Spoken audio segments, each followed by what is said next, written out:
오늘은 또 특별히 또 선교를 다녀오신 분들의 그 고백의 간증, 고백의 시간도 있고 해서 제가 하나님의 말씀을 좀 간단하게 전하려고 합니다. 또 오늘 말씀은 우리가 그리스에서 주일을 맞이했는데 주일을 맞이한 그날 함께 나눴던 하나님의 말씀, 야외에서 좋은 야외 바다를 끼고서 있는 좋은 그 호텔 그 잔디밭에서 예배를 드릴 때 나눴던 그런 말씀입니다. 그래서 아버지의 뜻, 오늘 제목에 아버지의 뜻이라고 하는 제목으로 이렇게 함께 은혜를 나눴는데 오늘 잠깐 이 말씀을 함께 나누도록 하겠습니다. 여러분, 이 땅에 교회가 존재하는 목적은 하나님의 뜻을 이루는 것이죠. 그죠? 교회가 세워진 목적은 하나님의 뜻을 이루는 것이고, 그러면 하나님의 뜻은 뭐냐? 모든 영혼이 구원받는 것. 그러니까 교회가 세워진 목적은, 또 교회라고 하는 우리 믿음의 공동체들이 하나가 되어 있는 것은 목적이 뭐냐? 영혼을 구원하는 것이다. 이것이 바로 하나님의 뜻이다 라고 말씀하고 있습니다. 세상에 많은 사람들은 때로는 교회를 비난하기도 하고 또 때로는 믿음의 사람들을 조롱하기도 하지만 정말 이 시대에 세상에 정말 유일한 희망은 교회밖에 없어요. 교회가 세상의 희망이에요. 사람들은 교회를 비난하기도 하고 때로는 교회를 조롱하기도 하지만, 그러나 교회가 세상의 희망이다. 우리나라도 마찬가지죠. 저희 나라도 오직 교회만이 우리 사회의 희망이 될 수 있어요. 그러니까 교회의 본분을 잃어버리면 안 되죠. 하나님의 뜻을 잘 분별해서 그 사명을 감당할 때 정말 교회가, 성도들이 세상의 빛도 되고 세상의 소금도 된다라고 말씀하고 있습니다. 그 이유는 왜냐? 바로 예수 그리스도의 십자가와 부활만이 이 시대를 살리고 열방을 구원하는 유일한 길이 되기 때문에 그렇습니다. 그래서 사도행전 4장 12절에 보면 이렇게 말씀했어요. 다른 이로서는 구원을 받을 수 없나니 천하 사람 중에 구원을 받을 만한 다른 이름을 우리에게 주신 일이 없음이라 하였더라 라고 말합니다. 구원을 받을 만한 어떤 이름도 우리에게 주신 적이 없어요. 그 어떤 많은 종교가 있지만, 많은 종교의 또 교주들이 있지만, 여러분, 그들에게 구원할 수 있는 길을 열어주시지 않았어요. 오직 예수 그리스도의 십자가의 부활만이 이 시대를 살리고 구원할 수 있는 복음이 된다라고 하는 것. 예수 그리스도만이. 그것이 복음이잖아요. 그래서 그 마틴 로이드 존스라고 하는 목사님이 이런 말씀을 해서요, 우리가 진짜 십자가의 복음을 전하면 두 가지 반응이 나타나는데, 첫 번째는 분노, 또 하나는 회개가 일어나는. 십자가 복음이 전해지는 곳에는 분노, 대적하는 어둠의 세력들이 나타난다는 거예요. 또 하나는 뭐냐면 회개의 역사가 일어난다는 거예요. 그런데 복음이 전해졌는데 분노함도 일어나지 않고 회개도 일어나지 아니하면, 그것은 뭐냐면 두루뭉실한 가짜 복음을 전했기 때문이다 라고 말합니다. 참된 복음이 전해지는 곳에는 분노가 일어나는 거예요. 왜? 어둠의 세력, 악한 영들이 그 참 진리와 복음 앞에 대적하는 거예요. 분노가 일어나는 거죠. 지금도 마찬가지잖아요. 복음이 전해지는 곳에는 언제나 이런 대적자들이 있거든요. 있게 마련이다. 또 회개의 역사가 일어난다는 거예요. 회개. 복음이 임하는 곳에는 강팍했던 영혼도 녹아지고 회개되는 역사가 일어난다. 근데 그런 것들이 일어나지 않아요. 그것은 왜냐? 가짜 복음 전하기 때문에 그렇다. 다시 말하면 내가 입술로만 복음을 전하는 것, 입술로만 복음을 전하는 그 복음, 다시 말하면 내 삶을 변화시킨 복음이 아닌, 나도 변화시키지 못한 복음을 누군가에게 전한다고 할 때 그 복음은 살아있는 복음이 될 수가 없단 말이에요. 나를 변화시킨 복음을 전하면 거기에는 놀라운 회개의 역사가 일어난다. 그래서 로마서 1장 16절에 보면 이렇게 복음은 모든 믿는 자에게 구원을 주시는 하나님의 능력이다. 그죠? 복음은 살아있는 참된 복음은 모든 믿는 자에게 구원을 주시는 하나님의 능력이 된다. 그래서 오늘 말씀에도 하나님의 뜻이 무엇이냐, 하나님의 뜻에 대해서 말씀하고 있는데, 요한복음 6장 39절 40절에 이렇게 말합니다. 나를 보내신 이의 뜻은 내게 주신 자 중에 내가 하나도 잃어버리지 아니하고 마지막 날에 다시 살리는 이것이니라. 내 아버지의 뜻은 아들을 보고 믿는 자마다 영생을 얻는 이것이니 마지막 날에 내가 이를 다시 살리리라 하시니라 라고 말씀했어요. 아버지의 뜻은 뭐예요? 모든 영혼들이 영생을, 구원을 받는 것이다. 이것이 뭐라 그랬어요? 교회가 존재하는 목적이다. 이 땅에 교회가 세워진 것, 이곳에 음성 침례교가 세워진 것, 그 목적이 뭐냐? 바로 영혼 구원, 하나님의 뜻을 이루는 영혼 구원에 있다라고 말합니다. 그래서 주님께서 교회를 세우신 유일한 이유는 한 영혼도 잃어버리지 않고 구원을 받게 하는 거다. 그래서 초대교회의 핵심 사명이요, 교회의 본질이었어요. 초대교회 때 그 핍박과 환난 가운데서도 그 교회 공동체가 유지될 수 있었던 이유는 뭐냐? 그 복음에 대한 사명, 복음에 대한 열망, 열정이 있었기 때문에 그 핍박 가운데 교회가 존재한 거예요. 복음이 있는 곳에는 교회가 존재하는 거예요. 저 북녘 땅에도 지금도 지하 교회가 있다는 말이죠. 왜요? 거기에 복음이 살아있기 때문에. 엄청난 핍박 가운데서도 교회가 존재하는 이유는 복음이 살아있기 때문에 그렇습니다. 그러면 우리가 신앙 성장과 성숙을 위해서 우리에게 필요한 것이 뭐냐? 생명의 떡으로 오신 예수님을 확실히 우리가 믿어야 된다는 거예요. 예수에 대한, 복음에 대한 믿음. 아까도 말씀드렸습니다. 여러분, 복음은 분명하게 뭐라 그랬어요? 복음이 내 안에 임하면 나를 변화시키거든요. 그죠?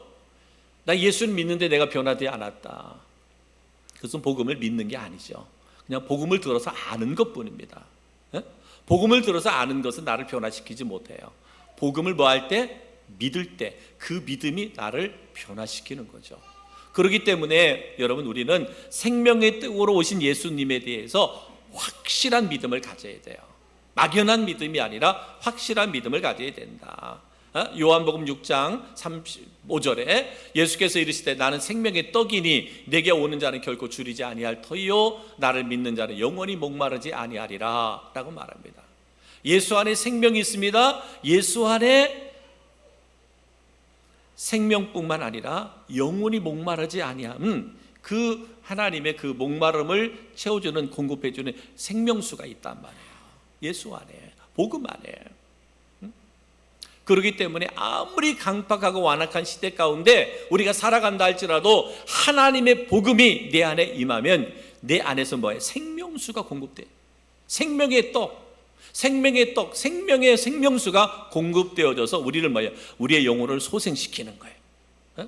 우리를 새롭게 하는 그런 역사가 있다. 그렇기 때문에 여러분, 인생의 진정한 아픔의 문제, 목마름의 문제, 이것을 오직 해결할 수 있는 분은 오직 예수 그리스도밖에 없다. 우리를 구원하는 것뿐만 아니라 우리의 모든 삶의 문제까지도 능히 해결할 수 있는 분이 예수 그리스도다. 그러니까 이 예수 그리스도에 대한 절대적인 믿음이 우리에겐 필요하다. 여러분, 우리가 이번에 성지 순례를 다녀왔는데 그 다녀온 그 여정 가운데 보면 그들이 복음에 대한, 예수 그리스도의 믿음이 없었다면 그렇게 믿음 생활을 할 수 없었죠. 그들의 순교자가 될 수 없었어요. 복음에 대한 확신이 있었기 때문에, 예수 그리스도의 믿음이 분명했기 때문에 그들은 그 복음을 증거하고 또 증인의 삶을 살아가는 것뿐만 아니라 그리스도의 삶을 살아갈 수 있었다라고 하는 것이죠. 또한 우리가 십자가의 복음을 증거하는 성도와 교회가 되기 위해서는 뭐냐? 복음의 능력을 체험해야 돼요. 체험의 신앙이 필요하죠. 여러분, 성지순례를 다녀왔잖아요. 성지순례를 가보면 다 돌이죠. 튀르키예, 터키 가보면 다 무너진 돌밖에 없어요. 왜? 다 파괴돼서 흔적이 없어요. 그런데 우리가 돌 보러 가는 게 아니잖아요. 돌 보러 가는 게 아니라 그 당시에 그 상황 가운데서 오직 복음을 부여잡고 복음을 전했던 믿음의 선진들을 우리가 거기에서 가슴으로 느끼는 거예요. 그것을 우리가 체험하는 거예요. 그게 없으면 성지순례 의미가 없어요. 정말 의미가 없어요. 지금은 튀르키예, 터키 같은 경우는 이슬람이잖아요. 그게 다 파괴된 거예요. 그게 뭐 일부러 파괴된 게 아니라 뭐 그쪽에 지진 때문에도 파괴됐다고 하는데, 파괴됐어도 요즘에 관광 자원으로 인해서 막 다 재건할 수도 있는데 전혀 관심이 없는 거예요. 그러니까 무너진 돌덩이들만 있는 거죠. 근데 우리는 뭐예요? 그 돌덩이를 보는 게 아니라 이런 상황 가운데서도 복음을 전했던, 복음을 외쳤던 믿음의 선진들의 그 신앙을 체험하는 거죠. 그게 없으면 성지순례가 아무 의미가 없어요. 바로 우리는 복음의 능력을 그렇게 체험하는 것이죠.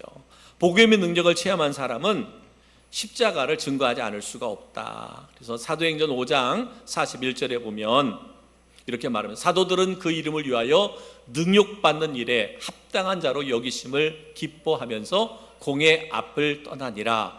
또 5장 42절에 보면 그들이 날마다 성전에 있든지 집에 있든지 예수는 그리스도라고 가르치기와 전도하기를 그치지 아니하니라 라고 말하고 있습니다. 아무리 핍박을 받아도 자기의 복음의 도구로 쓰임받는 그 자체를 그들은 행복하게 여겼어요. 왜? 복음에 대한 체험을 했기 때문에, 복음에 대한 확신을 가졌기 때문에 그렇습니다. 이제 우리 교회가, 우리 성도들이 사도행전의 비전을 이루기 위해서는 우리는 무엇보다도 예수 그리스도에 대한 믿음을 가져야 돼요. 그리고 복음에 대한 우리가 체험, 확신을 가질 수 있어야 돼요. 그래야 복음의 열정을 갖고 우리가 나아갈 수 있다. 십자가의 능력의 손에 우리가 붙들려야 된다. 복음의 능력에 우리가 사로잡힐 때 사도행전의 비전, 그죠? 우리 교회가 그 비전을 가지고 나아갈 수 있다 그랬습니다. 제가 이번에 그 성지순례를 가면서 그랬어요. 이제 언제 교회가 또 뭐 성지순례를 갈 수 있겠습니까? 그런 얘기를 했었거든요. 근데 가서 느낀 것들이 뭐냐? 다음에 성지순례는 우리 남편들을 좀 보내자. 그렇게 이야기를 했어요. 다음에 기회는 우리 남자 성도님들이 갈 차례야. 그래서 터키 쪽보다는 그때는 이스라엘 쪽에 성지순례를 한 번 더 가면 그때는 우리 남자 성도들, 이번에는 저하고 우리 유종 장로님 두 사람만 이렇게 갔어요. 근데 나중에는 우리 남자 성도들 그렇게 하기로 얘기했어요. 우리 가신 분들이 그렇게 보내드리기로 했습니다. 그래서 좀 내년은 필리핀 선교회를 가야 되고 내후년에 만약에 지금 이스라엘 전쟁 때문에 그때까지 열릴지는 모르겠어요. 여러분 기도하셔서 빨리 이제 평화가 찾아와야 이제 성지순례가, 이스라엘 성지순례가 길이 열리는데, 그러면 우리 남자 성도님들을 위주로 이스라엘 성지순례를 가는 걸로 그렇게 결단을 하고 왔어요. 그렇게 기도를 하시고 준비를 하셔서 왜냐하면 가서 보면, 아까 말씀드렸잖아요. 가서 현장에 가서 보면 사실 아무것도 없어요. 돌밖에 없지만 그러나 가슴으로 느끼는 것들이 있어요. 가슴으로 느끼는 것들이 있어. 이것을 이제는 본인들만 느끼는 게 아니라 이제는 내 남편, 우리 남자 성도님들도 이스라엘 가서 그 현장을 보면서 복음이 전해지고 정말 주를 위해서 헌신했던 그 삶의 현장을 보면서 우리가 가슴으로 느꼈으면 좋겠다. 우리 성도는 남녀를 구별하지 말고 다 가면 좋겠죠. 아무튼 그런 기회가 다시 한번 우리 교회 가운데, 우리 성도들 가운데 있었으면 좋겠습니다.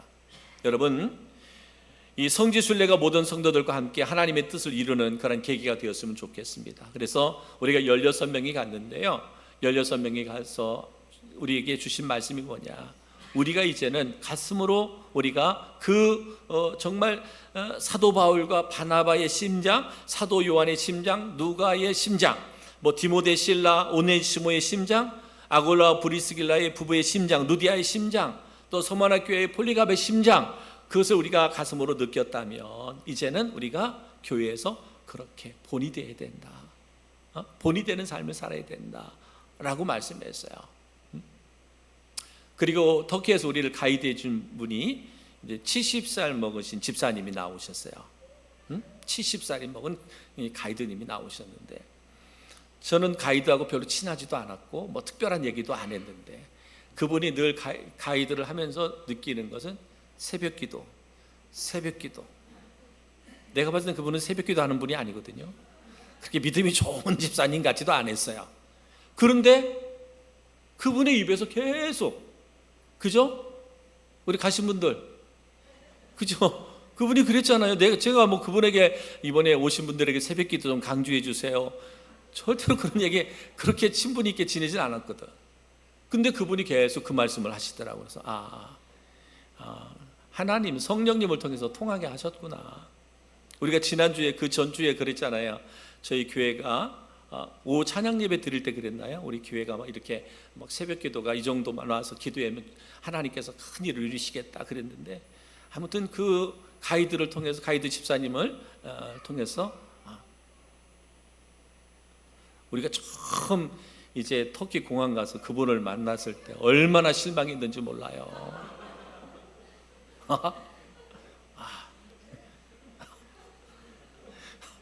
충격받았어요. 나이야 나중에 알았지만, 이거 날라리 가이드가 나왔나 이거. 우리나라에서 못 보던 그런 가이드가 나와가지고 백구두를 신지를 않았나. 너무 충격받았어요. 제가 제일 충격받아서 내리자마자. 근데 본인은 날라리가 아니라고 그렇게 해주는 바람에 위로 받았어요. 근데 분명한 메시지를 줬어요. 우리 음성 침례교는 새벽 기도를 해야 된다라는 메시지를 그분의 입술을 통해서 전해주셨어. 그래서 중요한 것은 뭐냐면, 우리가 성지순례를 가든 안 가든 그리스도인은 항상 하나님의 뜻을 이루는 삶을 살아야 돼. 교회는 하나님의 뜻을 이루는 교회가 살아있는 교회죠. 교회가 크고 작고의 문제가 아니라 가장 중요한 것은 하나님이 교회를 세울 때의 사명은 하나예요. 오직 영혼 구원. 그죠? 영혼 구원이 교회를 세운 하나님의 목적, 사명이에요. 그러면 교회와 성도들은 이 사명을 위해서 예수님에 대한 더욱더 뜨거운 믿음을 가져야 되고, 복음에 대한 체험을 가질 수 있어야 돼요. 그래야 하나님의 뜻을 이루는 성도, 하나님의 뜻을 이루는 교회가 될 수 있습니다. 이런 은혜가, 이런 축복이 우리 모든 성도들 가운데 있기를 주님의 이름으로 축복합니다.